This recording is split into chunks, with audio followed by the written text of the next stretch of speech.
इस खबरनामे में अनंतनाग के साकिब राजा खान ने बायोडिग्रेडेबल और कंपोस्टेबल बैग बनाने की पहली यूनिट लगाई। और ब्लेम गाने से सुर्खियों में आए राजौरी जिले के नौजवान गुलकार रोमित सिंह।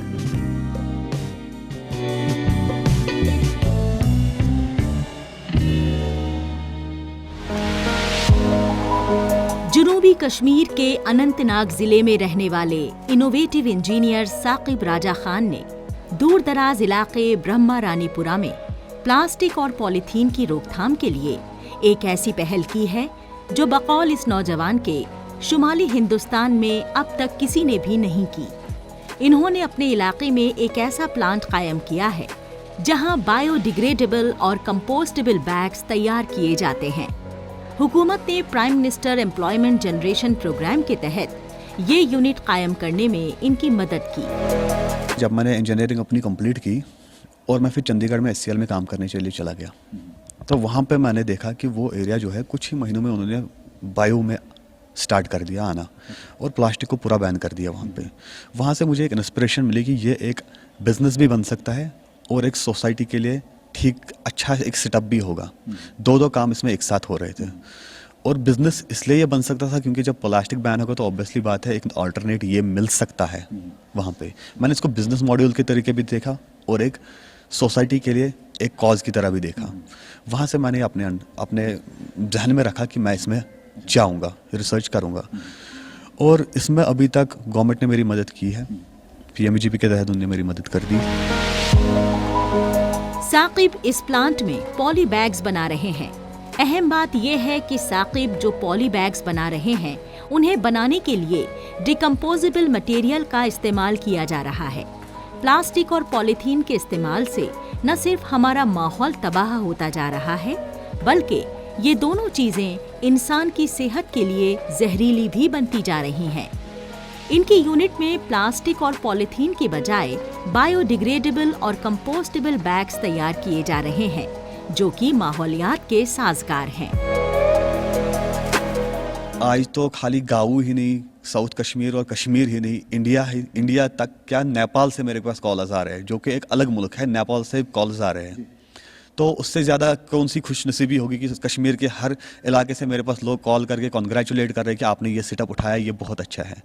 वो अप्रिसिएशन उनका मेरे लिए बहुत ज़्यादा मीनिंग रखता है और उनको मैं तहे दिल से थैंक्स बोलना चाहता हूँ। नेपाल से आपके दोस्त होंगे या और कोई? जी नहीं, कोई नहीं, जानते नहीं थे। उनने किसी न्यूज़ चैनल पे देखा हुआ है, कोई पोर्टल पे फेसबुक थ्रू कहीं से शेयर हो गया तो उनने देख लिया, तो वहाँ से अप्रिसिएशन के लिए कॉल्स आ रहे हैं जी नेपाल से। और ये भी बोला जा रहा है कि हम भी नेपाल में शुरू करना चाहेंगे तो हमें इसका आइडिया दे दीजिए, गाइड कर लीजिए जी। तो ये तो बहुत ज़्यादा खुशी की बात है कि एक इंडिया में रहने वाला, कश्मीर में रहने वाला और वहाँ भी उस गाँव का रहने वाला जिस गाँव को अपने डिस्ट्रिक्ट के हेडक्वार्टर पे भी नहीं जाना जाता था, वहाँ के लड़के को नेपाल एक अलग मुल्क से कॉल आ रहा है और पूछा जा रहा है कि आइडिया दे दो। इन्हें बायोडिग्रेडेबल और कंपोस्टेबल बैग्स के लिए लोगों और दुकानदारों की कॉल्स और ऑर्डर्स आने शुरू हो गए हैं। मुमताज बायोडिग्रेडेबल्स नामी इस प्लांट को ये जम्मू कश्मीर और मुल्क का नंबर 1 प्लांट बनाना चाहते हैं। इनके और भी कई ख्वाब हैं। ऑटोमोबाइल और इलेक्ट्रॉनिक्स में भी इनकी दिलचस्पी है। ये चैरिटी करना चाहते हैं, स्कूल और अस्पताल बनवाना चाहते हैं। इन्होंने बेरोजगार नौजवानों को अपना पैगाम देते हुए कहा कि वो हुकूमती मंसूबों का फायदा उठाकर छोटे लेवल से अपना स्टार्टअप शुरू करें। आपके पास ऑप्शन है जो गवर्नमेंट ने दिए हुए हैं, चाहे PMGP हो, चाहे DIC की पॉलिसीज़ हो, जो उनकी स्कीम्स है, बहुत सारी स्कीम्स है, मुद्रा है या हमारे मुमकिन स्कीम्स है, बहुत सारी स्कीम्स गवर्नमेंट ने दी है। उनको अप्लाई कर लिया। अगर आपके फाइनेंस नहीं है, अगर आपके पास पैसा है तो आप खुद भी कर सकते हो, आप स्टार्ट कर सकते हो। अपना स्टार्टअप करें, छोटे से जाए, ज़रूरी नहीं है आप बड़ा मार ले, छोटा स्टेप भी उठा सकते हैं। ऐसे काम हमारे कश्मीर में है। मैं एक बिजनेस आइडिया आपको आपके लेवल से कश्मीर के लोगों के लिए बोलना चाहता हूँ। हमारे कश्मीर में इतनी चीज़ें अल्लाह ताला ने रखी हुई है कि अगर हम उनको बिजनेस मॉड्यूल की तरह देखें तो हमें आराम से काम घर पे बैठ के मिल जाएगा। हर घर में एक इंडस्ट्री शुरू हो जाएगी। साकिब राजा खान की राह में कई दुश्वारियां आईं, लेकिन इन्होंने हिम्मत नहीं हारी और कामयाबी का जायका चखा। ये पूरे कश्मीर में ऐसे यूनिट्स इंस्टॉल करना चाहते हैं। मुमताज बायोडिग्रेडेबल्स नामी इस प्लांट में साकिब ने कई अफराद को रोजगार दिया हुआ है। इनके प्लांट में मार्केटिंग, अकाउंट्स और सेल्स की टीम है। साकिब को कश्मीर, मुल्क और नेपाल से भी इनकी इस पहल के लिए तारीफ मिल रही है। नेपाल वाले साकिब से ऐसा सेटअप शुरू करने का आइडिया मांग रहे हैं।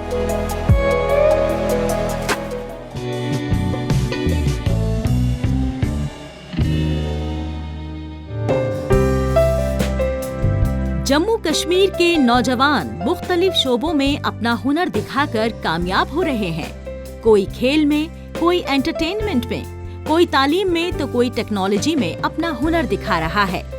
ऐसे ही एक उभरते हुए नौजवान हैं जम्मू कश्मीर के राजौरी जिले में रहने वाले गुलूकार रोमित सिंह। कुछ माह कबल यूट्यूब पर इनका गाना ब्लेम रिलीज हुआ। रोमित सिंह के ब्लेम गाने को हजारों की तादाद में अफराद से व्यूज मिल चुके हैं। आप सबने देखा ही होगा यूट्यूब पे मेरा एक गाना चल रहा है ब्लेम सॉन्ग। तो अभी तक तो बहुत ही प्यार सपोर्ट आप सबकी है, तभी मैं यहाँ तक पहुँचा। और मैंने कभी सोचा नहीं था मतलब कि इतनी सपोर्ट मेरे को मिलेगी और मैं मतलब कि उस लेवल तक जाऊँगा। गाने का तो शौक़ बचपन से ही था, बट जो लिखने का शौक़ था वो तो 9th के बाद आया। ठीक है। और ऐसे लिखते लिखते मतलब कि ये था कि जैसे कि बाकी कलाकारों को सुनते थे हम पंजाब के, सारे लगभग जो थे कलाकार बीच बीच में सारे नहीं लिखते थे। मतलब कुछ कलाकार ऐसे थे जो खुद लिखते थे, खुद ही गाते थे। तो वैसे ही हमें भी शौक़ पड़ गया कि भाई अगर ये लिख सकते तो हमें भी लिखना चाहिए, हम भी ट्राई करके देखें लिखने होता है या क्या लिखेंगे।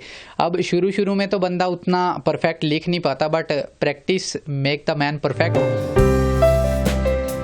रोमित सिंह की बचपन से ही गायकी के तई दिलचस्पी थी। ये स्कूल में होने वाले म्यूजिक एंड सिंगिंग कंपटीशन में हमेशा हिस्सा लेते थे और ज्यादातर कंपटीशन में अव्वल रहते थे। ये पहले कवर सॉन्ग गाते थे, फिर इन्होंने म्यूजिक क्लासेस लेनी शुरू कर दी। स्कूल में होने वाले म्यूजिक क्लासेस में ये प्रैक्टिस करते रहते थे।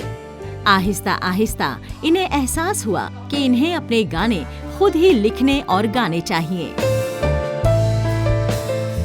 मेरे बेटे को बचपन से ही शौक था और ये स्कूलों में भी पार्टिसिपेट करता रहा है और हर समय मतलब फर्स्ट आता रहा है और आगे पीछे भी इसको बुलाते थे। जैसे कि जम्मू इसका कंपटीशन हुआ था और ये जम्मू भी गया था।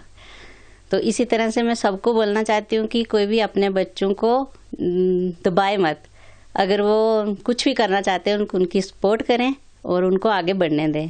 मुझे बहुत खुशी है जब कहीं भी हम जाते हैं तो रास्ते में कोई मिलता है तो बोलते हैं कि ये रोमित की मम्मा और पापा जा रहे हैं, तो हमें उन पर रोमित पर गर्व होता है और हमें बहुत ही खुशी है कि हमारे बेटे ने ब्लेम सॉन्ग किया और हमारा नाम भी रोशन किया। रोमित सिंह ने कई पंजाबी गुलकारों को सुना। इनके आइडियल गुलकार मरहूम सिद्धू मूसेवाला हैं। इनके कई गाने रिलीज होने को तैयार हैं। ये गाने लिखकर उन्हें कंपोज करके अपनी बहन को सुनाते हैं। रोमित ने 300-400 गाने लिखे हुए हैं। रात के वक्त में लिखना, कंपोजिंग करना और कौन सा गाना कैसे और कब रिलीज करना है, रोमित सिंह इस तैयारी में लगे रहते हैं। वालिदैन का इन्हें बखूबी इश्तिराक मिला है, इसी वजह से ये गायकी में आगे बढ़ पाए। फैमिली सपोर्ट थी तभी हमने किया गाना। मतलब कि उन्होंने कहा था ठीक है, अच्छी बात है, हम भी तेरे को सपोर्ट करते हैं, हम भी चाहते हैं। बेसिकली मेरे पापा का शौक़ था, मतलब कि वो भी गाते थे अपने टाइम पे, पर फिर आपको पता ही है इतनी जिम्मेवारियां पड़ जाती हैं बंदे के ऊपर, फिर वो उन्होंने छोड़ दिया। तो उनका ये था कि भाई मैं इसको कराऊँगा, जो मैं नहीं कर पाया वो मैं इसको कराऊँ। तो बस फिर कर दिया। मैं तो वैसे मतलब कि सिद्धू मूसेवाला सबको पता ही होगा, वही सुना मैंने बचपन से, तो अभी भी वही सुनते हैं। जम्मू कश्मीर के राजौरी जिले का नौजवान रोमित सिंह पंजाब इंडस्ट्री में जाकर धूम मचाने के लिए तैयार है। इस वक्त हरियाणवी और पंजाबी गाने चलन में हैं। रोमित सिंह ने ब्लेम गाने में अच्छे लिरिक्स दिए हैं। इसका वीडियो भी बनाया है।